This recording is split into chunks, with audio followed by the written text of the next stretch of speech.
হরে কৃষ্ণ। শুধু গৌর ভক্তবৃন্দ, আগামীকাল 24শে আগস্ট 2026 বাংলা 6ই ভাদ্র সোমবার পবিত্রা রোপিণী একাদশীর ব্রত উপবাস। এদিন আমরা অবশ্যই পঞ্চশস্য বর্জন করব, কারণ কলি পাপপুরুষ তার শক্তি এবং প্রভাব বিস্তার করে ধান, গম, যব, ভুট্টা, সরিষা ইত্যাদি শস্যের মাধ্যমে।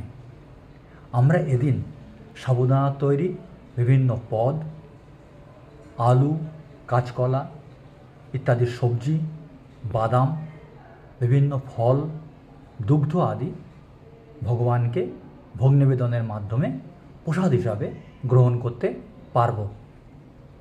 এদিন আমাদের কর্তব্য বেশি করে হরিনাম মহামন্ত্র জপ, শ্রীমদ্ ভগবদ্ গীতা, শ্রীমদ্ ভাগবতম, চৈতন্য চরিতামৃত ইত্যাদি শাস্ত্রগ্রন্থ পাঠ করা এবং তার মর্মার্থ উপলব্ধি করা।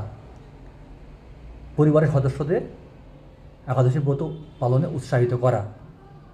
একাদশীর পারণ 25শে আগস্ট 2026 বাংলা 7ই ভাদ্র মঙ্গলবার সকাল 5:16 থেকে সকাল 6:22 মধ্যে।